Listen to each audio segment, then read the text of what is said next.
आज भाजपा केवल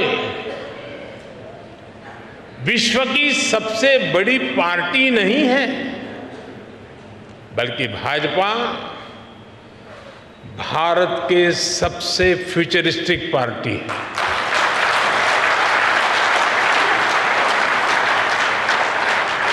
हमारा एक ही लक्ष्य है, भविष्य के आधुनिक और विकसित भारत का निर्माण करना। और इसलिए हमें खुद अपने लिए भी भविष्य के लक्ष्य निर्धारित करने ही होंगे। इसके लिए हमारे पास आधुनिक सोच भी होनी चाहिए, आधुनिक संसाधन भी होने चाहिए।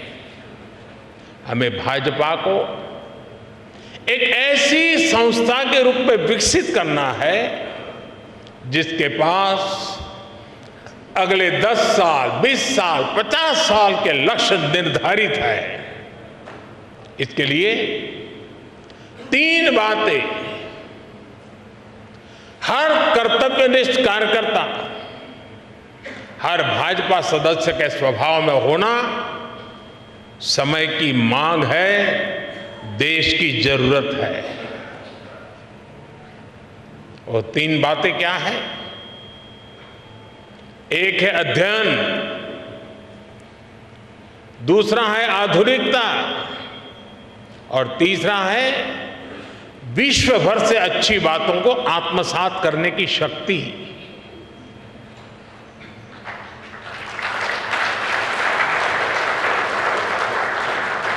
हम आप जानते हैं कि पंडित दीनदयाल जी जहां कहीं जाते थे, किताबें उनके साथ रहती थी।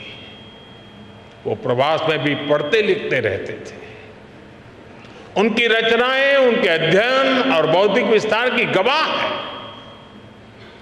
डॉक्टर श्यामा प्रसाद मुखर्जी के अपने घर में तो हजारों किताबें थी। भाजपा कार्यालय की नई बिल्डिंग पार्टी की उस परंपरा का एक केंद्र बनेगी और बननी चाहिए।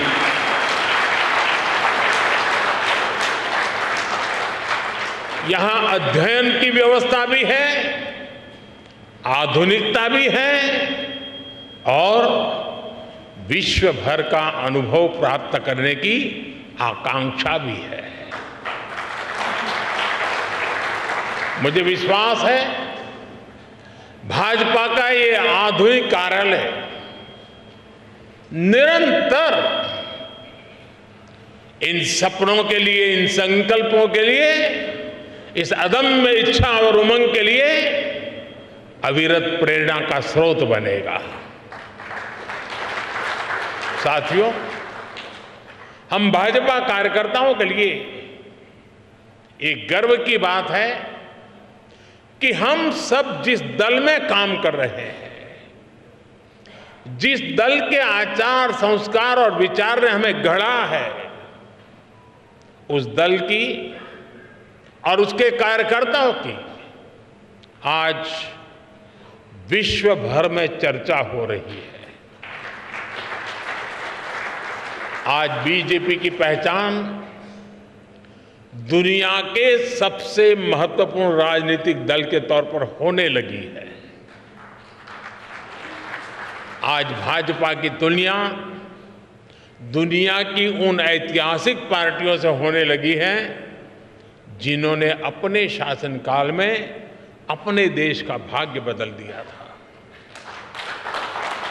ये समय बीते 4-5 दशकों में भाजपा कार्यकर्ताओं के त्याग और तपस्या की वजह से आया है। ये समय भाजपा सरकार के विकास के कार्यों की वजह से आया है। बीजेपी वो दल है जो भारत के महत्व को, भारत के सामर्थ्य को सशक्त करने के एक ही संकल्प को लेकर के चल रहा है। हम सबका साथ, सबका विकास, सबका विश्वास और सबका प्रयास के मंत्र को लेकर के आगे बढ़ रहे हैं। और मुझे ये देखकर खुशी होती है कि दुनिया के कई सारे ऐसे नेता,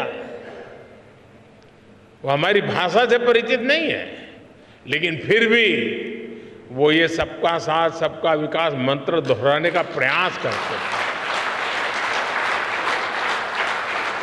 वो अपनी भाषा में उसका अनुवाद भी करते हैं।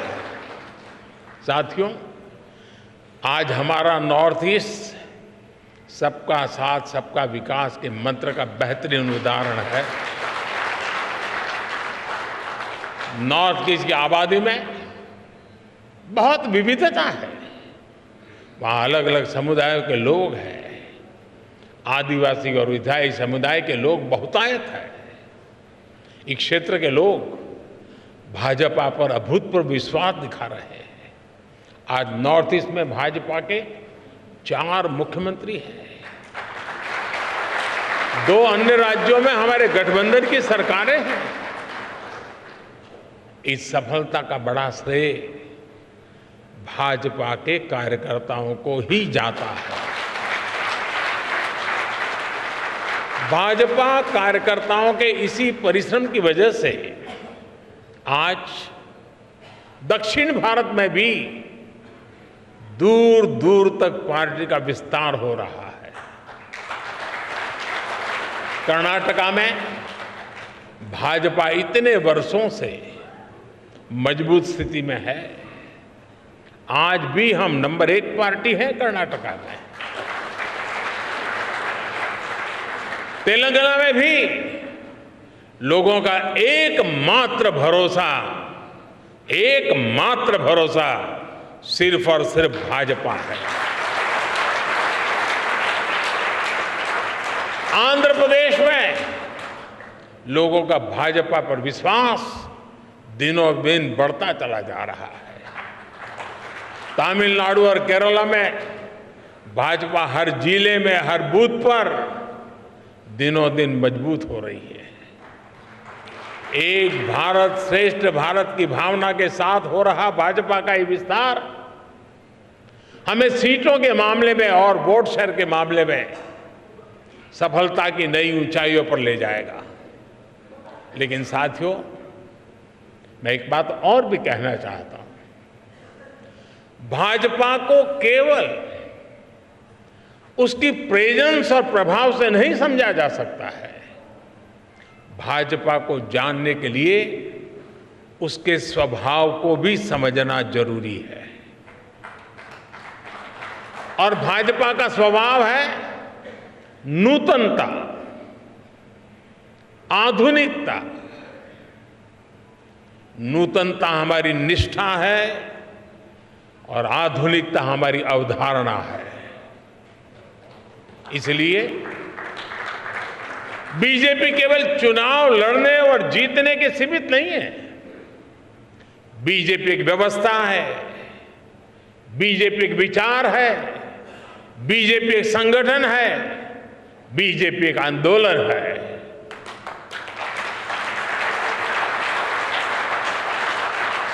बीजेपी विकास की भी प्रेरणा शक्ति है और बीजेपी बदलाव की भी प्राण शक्ति है।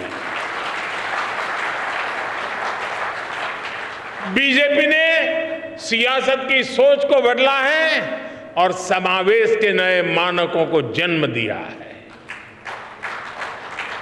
और इसका एक उदाहरण है भाजपा का सदस्यता अभियान और इसके माध्यम से पार्टी का विस्तार। एक समय था जब हम राज्यों में राज्य स्तर की कमेटी बन जाए तो हम सोच रहे थे कि चलिए उस राज्य में झंडा गाड़ दिया। फिर थोड़ा समय और बीता, कार्यकर्ताओं ने परिश्रम किया, फिर हम हिसाब लगाने लगे कि भाई कितने जिले हैं जहाँ कमेटी बनी है, कितने जिलों में कमेटी बाकी है, कब पूरा करेंगे। फिर हम एक कदम आगे चले, फिर हम सोचने लगे चलो जिले तो हो गए, बताओ भाई कितने तहसील में कमेटियां बनी हैं, कितने ब्लॉक लेवल पर कमेटियां बनी हैं। फिर शक्ति केंद्र आया, फिर बूथ पर फोकस हुआ और आज हम पन्ना प्रमुख तक पहुंच गए।